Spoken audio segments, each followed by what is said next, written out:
here. Okay, so we're now being recorded. And first, welcome everybody for being here. Appreciate that you're taking the time out of your day to visit with me. Obviously, I am going to talk about non-competes today, and hold your questions to the end so that I may get through everything first.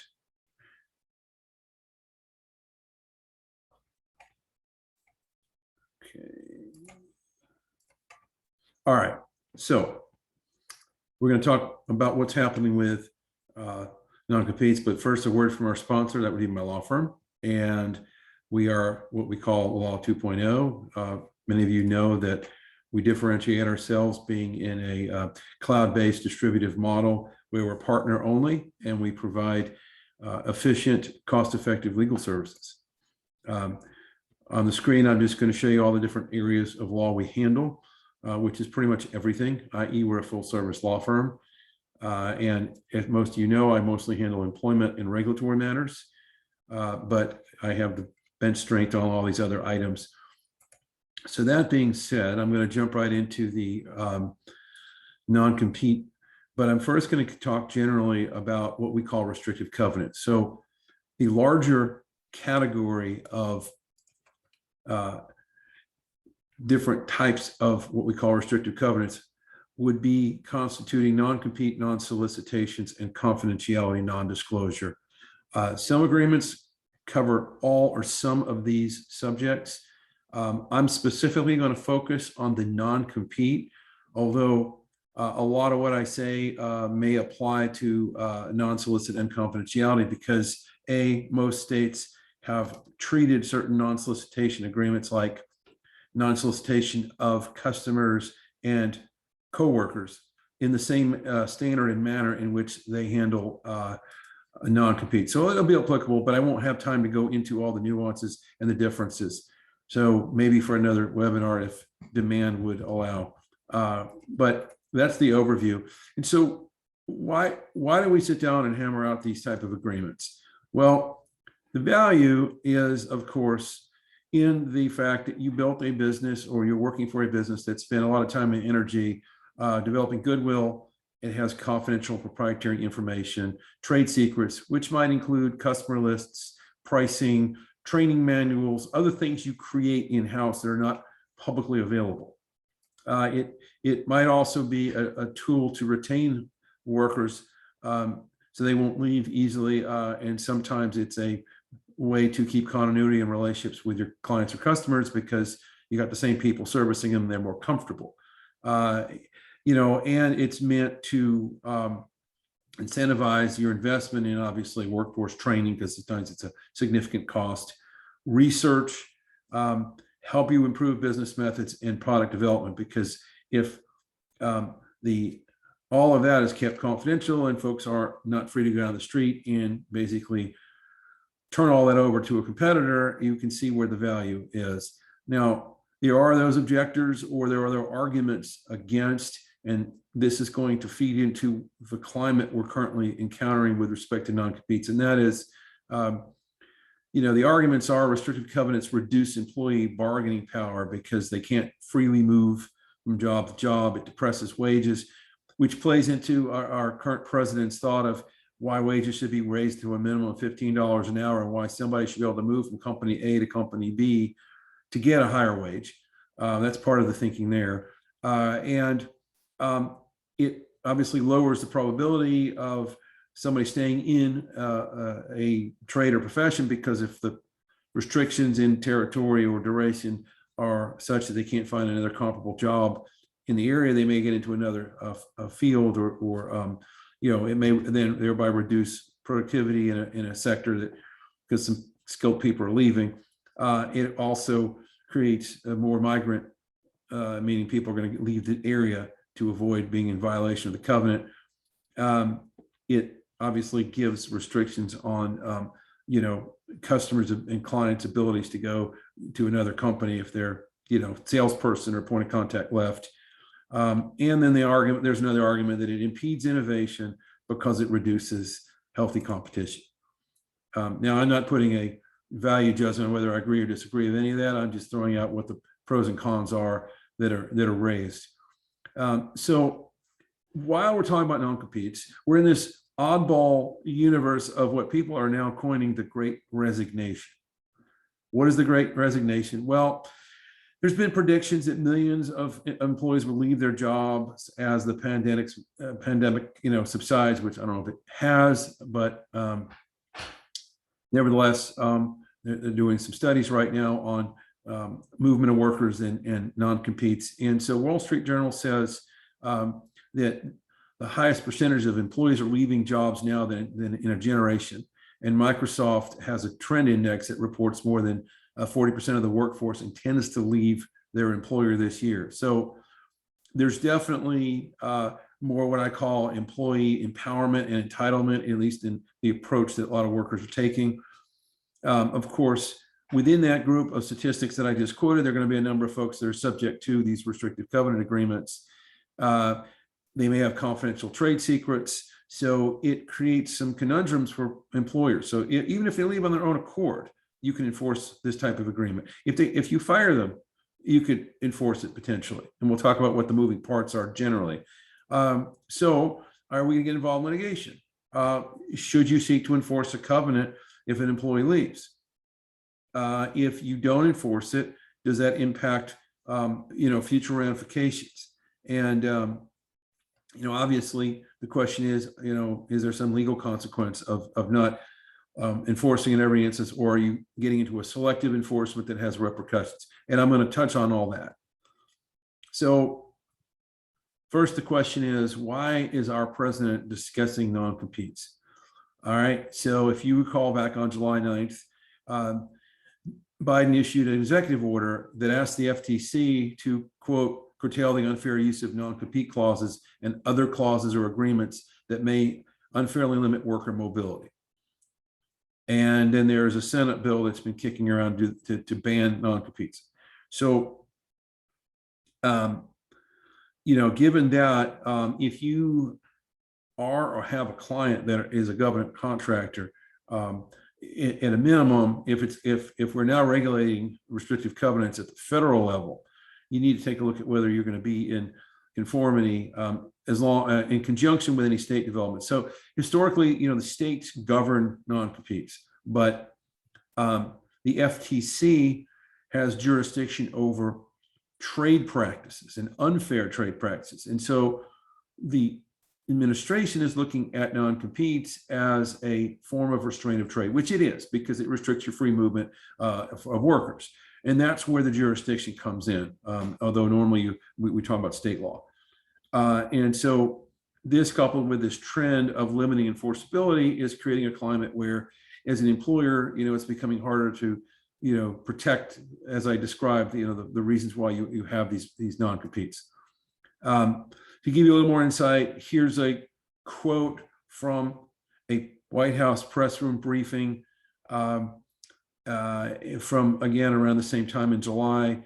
And, statistically speaking, the administration believes that more than half of private sector businesses have at least some employees enter non-competes, which they estimate affect over 30 million people. And that has a domino effect on various industries, not just high-level executives. And so there's a call to adopt rules from the FTC. Well, okay. So that being said, we're not where at this point there is any form of proposed rule in play as of yet. We're almost 2 months post the announcement. So the questions are, what will the FTC do? Are they going to ban or prohibit non-competes with all workers, or will it be limited more to protecting what we call the more vulnerable employee populations, like low-wage earners, for instance? Will they restrict activities but not restrict movement of individuals from job to job, i.e. you can't solicit certain folks?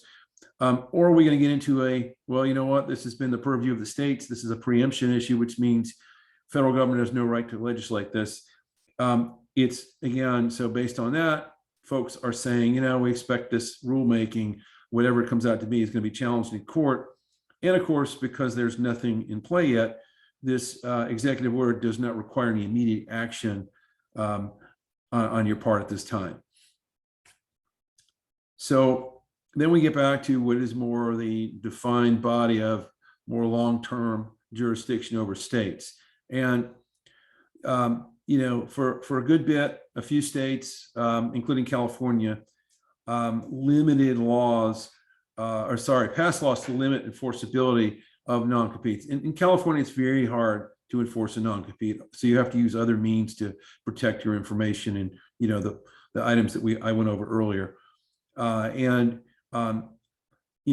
most states, the courts are looking at more of a flexible multi-factor test, or will exercise discretion to rewrite what we call blue penciling, that I'm going to talk about below, any agreements that are considered to be overly broad, vague, ambiguous in the eyes of the courts. And so in the past, there was sort of a roadmap that you could analyze a non-compete and know whether you met the requirements. It's becoming more difficult because more states now are implementing what we call bright line rules. So it's more it is or it isn't. It's an all or nothing proposition, and you're having less latitude of being able to salvage or argue that you comply, even if there are some questionable provisions. So I'm just going to give you some examples of various states. Obviously, with the time I'm allotting for this webinar, it's impossible for me to go over every state. So I'm just going to give you some of the ones that are a little more unique, or that would give me illustrations of various ways in which courts would or states would interpret these non-competes. So I start with Oregon passing a law in May. If you have an overbroad non-compete, they're now void and unenforceable.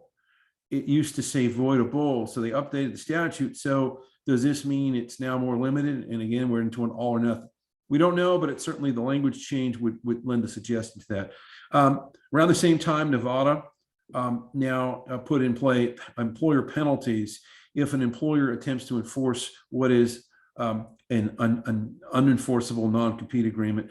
And so that requires the loser, which would be the employer, to pay attorney's fees and costs, particularly if it's against an hourly wage employee. Again, the trend of protecting the more vulnerable workers, or restricting employees from dealing with former customers where the employee did not solicit those customers. In other words, looking at doing away with more broad type of statutory contractual language that would say you can't go after our customers, but yet in that category, there's a whole host of customers that an individual may never have come in contact with. So nailing it down, like in Georgia, it's limited to those with whom an employee has material contact, quote unquote, which means, serviced or did regular work for. It wouldn't just be any customer of the company. So, taking Nevada as an example, that's where that sort of is trending. And I mentioned low-wage workers or hourly folks being protected from non-competes. I mean, it seems kind of silly that, the guy working at McDonald's making $12 an hour wants to go work at $13 an hour at Burger King, and he's told you can't do that. And that's the point of a lot of these state laws. And so Virginia, by way of example, has essentially banned what I just described. And Maryland has gone that route.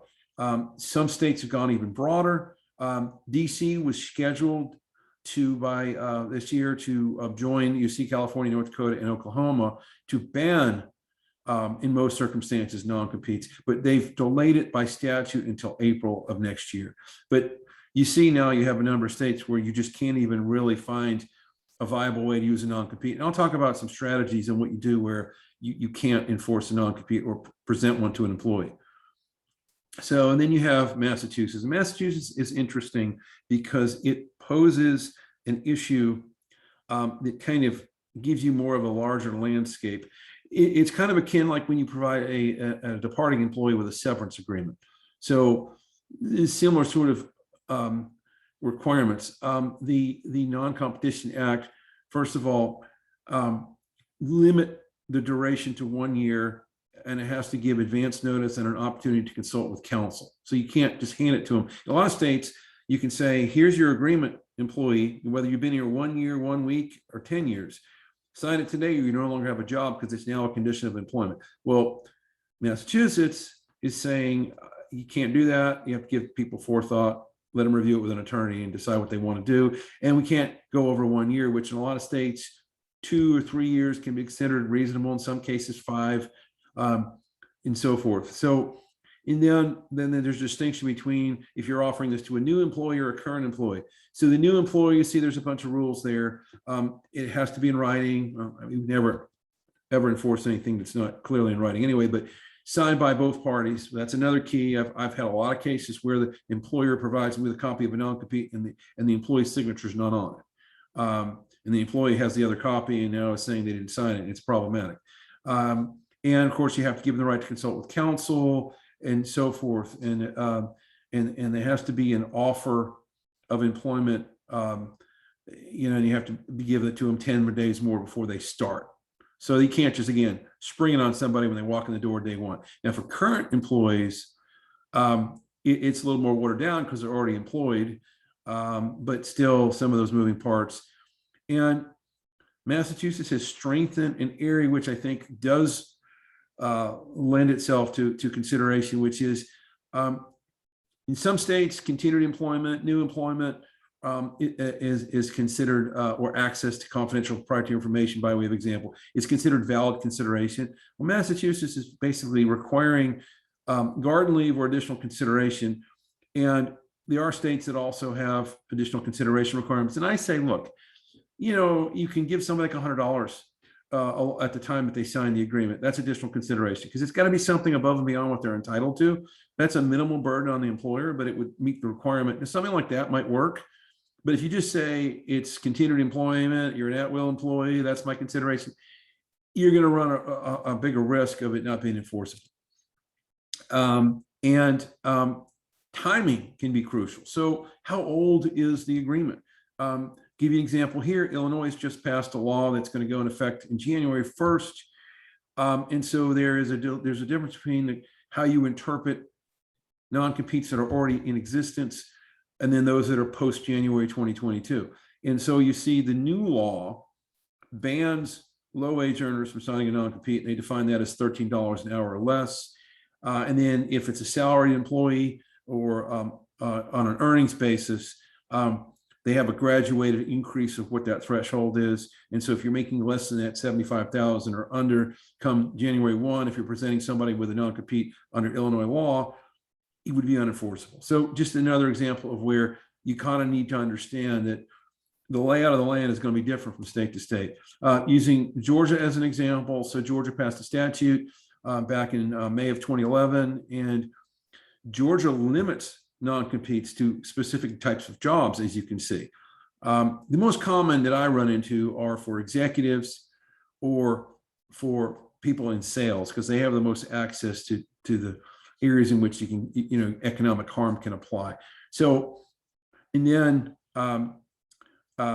Washington does retro allow limitations on enforceability. So even if you signed it prior to the law being enacted, it would apply to the contracts before. So you see, it's all different depending on what state's involved. And so then we get into the question, okay, great. You've given me sort of the layout, but how do I know if it's enforceable? Well, although I can't get into all the moving parts of every state for time constraint purposes, I can give you the roadmap of generally what the components have to be in order to enforce one. And so you see here, you got to have valid business justification. And I mentioned what those are earlier in more detail. It can't be too broad. It can't be really larger in scope, duration, geographical area than reasonably necessary.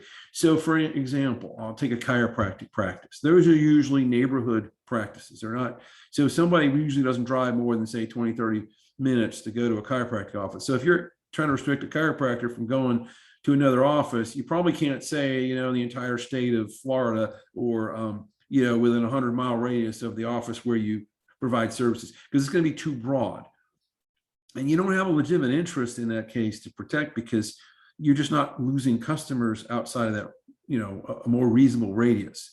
And I mentioned the consideration also, that you may need something more. So Like duration is, I mentioned, it's 1 year in Massachusetts, but it could be up to usually 2 or 3 years in most states. The scope might be, I mean, the safe way to do it is you limit it to the manner in which the person provided the services. And geographic area would be, something logical like a sort of a county area where they typically service the customer, or where they work, or who they're, you could limit it to customers. You can do it at a mile radius, like something that really is more narrowly tailored to what that employee was exposed to as far as customers. If you just do it generally, like for instance, oh, we're a nationwide PEO, so it's in all 50 states, you can't sell for another PEO. It's just not going to cut it, because did that employee really sell in every state, or was 90% of their business in their backyard? You have to be reasonable. And in some cases, as I'm going to explain, not making it narrow enough is going to create a fatality, meaning it'll be unenforceable. And then they can walk down the street. Now, they can't take your customer list. They can't take your proprietary information. You still have those rights to protect and enforce, but you can't prevent him from going to the competitor if you overplay your hand. So caution, be more conservative. Courts, when they look at these cases, I mean, what happens is you find somebody is violation of the covenants that are competing, and you immediately want to stop it. You go to court, you ask the court to issue an injunction, and the court's going to make a balancing test. It's going to look at the things I just mentioned above, but to see, are they reasonably necessary to prevent solicitation, disclosure of trade secrets? Is the person releasing confidential information? They have information about customers. Are the person's skills special or unique? I mean, all these things will play into it, but you're looking immediately to get an order that gives you a restraining order to prevent them from doing it. And to get that restraining order, this goes back to a Supreme Court case. Every state pretty much follows this roadmap. If you're a plaintiff looking for a preliminary injunction, you got to show you're going to win the case, basically. You're likely to succeed. Why? Because in essence, you'd be arguing, I have an enforceable non-compete. Will you be irreparably harmed? Well, sure. Once you lose the customers, you're irreparably harmed. It's hard to get them back. And the balance of the equities tips in your favor, and injunctions in the public interest. Well, if you can't meet all of those requirements, a judge is likely to deny it. Another thing that judges are prone to do is say, well, if you have a remedy at law, like a breach of contract, or your contract calls for liquidated damages, we're not going to issue injunctions, because injunctions only allow where equity is required. But if you have a legal remedy, a court may deny the injunctive relief as well. So again, you got to be careful on how you draft these things. So getting it more direct, this means the court can do one of three things. And depending on the jurisdiction, right? Because not everybody will subscribe to the three factors, but certainly a court can uphold the restrictive covenant. Court can red pencil. That means rendering the entire restrictive covenant unenforceable. They can blue pencil. Blue pencil is that term I used earlier, which is go back and recast. So if it was a 100-mile radius in the agreement, but the court thought 20 was more reasonable, you draw a line through the 100, hence the concept of blue penciling, and you put 20 in there instead. And that would allow the covenant to survive. Now, not every state will also blue pencil if a material term is missing. So let's say a geographic territory is required for an enforceable non-compete, and the agreement itself doesn't have one. Can't blue pencil something that's non-existent typically in an agreement. So that's probably going to fail. So just as an anecdote. And I gave you a couple states. Georgia blue pencils. You may be able to get blue penciling in Virginia, but if the restrictive covenant is not quite up to snuff, they can also render it completely unenforceable. So if you hadn't figured out where I was going with some of these takeaways, one is one size absolutely does not fit all. It's very challenging to come up with a template document for you then just to change the choice of law, cut, paste, boom, here it is, put the name of the new employee on there. You really can't do that. And you saw there's so many nuances to how states interpret the covenants and what it takes to enforce them that it's just not possible. Choice of law obviously therefore dictates how it has to be written. Now, that being said, some people say, well, gee, Gordon, can we say we're in Alabama, but the law is more favorable under non-competes in Georgia, and our office is in Georgia, but the employee works in Alabama. Well, can we tell them we're going to make it subject to Georgia law, even though they're working in Alabama? Well, the answer is it absolutely depends.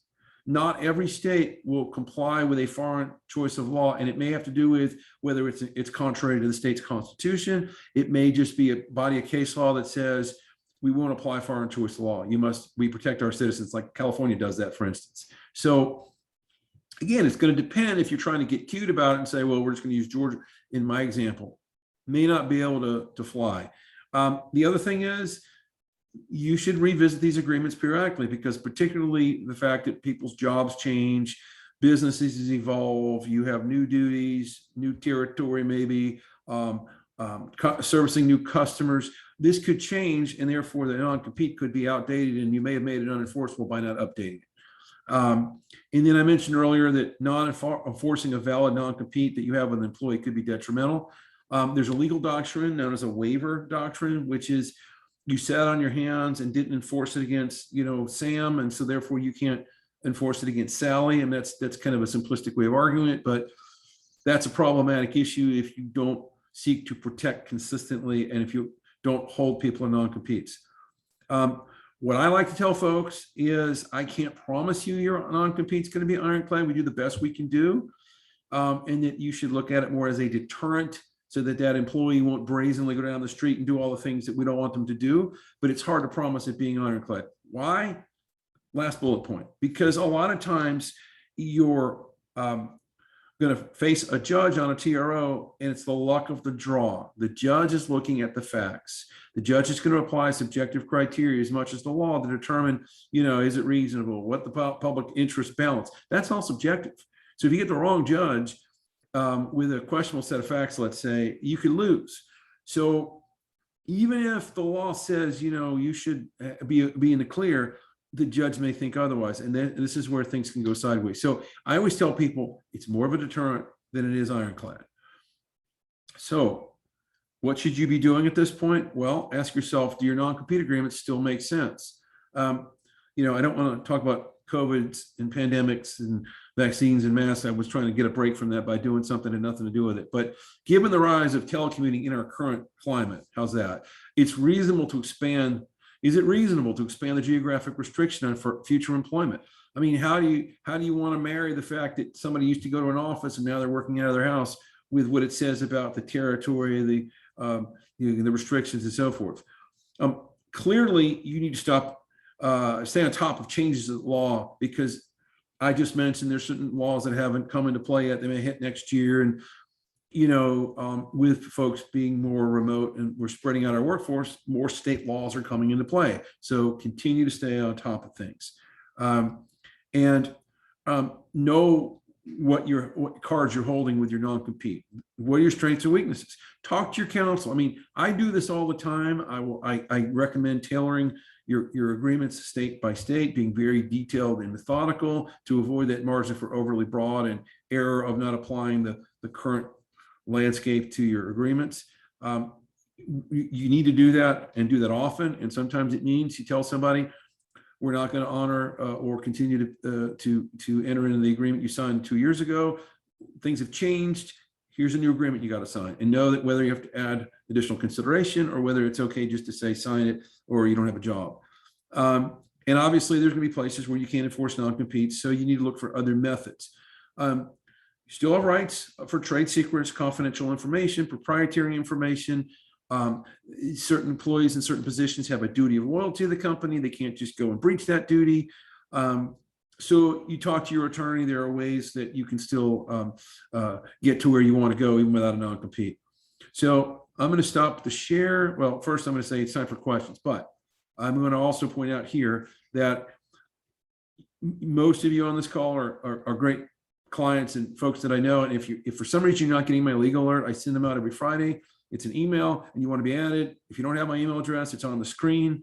I post on Twitter and LinkedIn. You can connect with me that way. And certainly I'd love some feedback on this webinar, or if you have questions or suggestions for a future webinar. So that being said, I'm going to stop the screen share and I'm going to see if there are any questions. And if you want to ask a question, go ahead and just type it in the chat and I'll do my best to answer.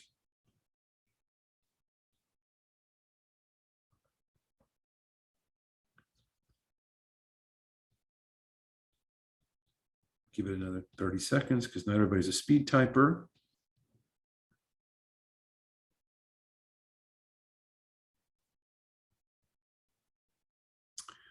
Okay, we finally have a question.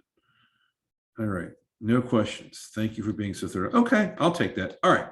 Well, it being 30 minutes, and I promised 30 minutes, and there are no questions, I want to again thank all of you for attending and taking time out of your schedule today. I really hope this was informative, and I hope it will facilitate you to revisit your agreements. And if you need my help, obviously, by all means, I'm happy to do so.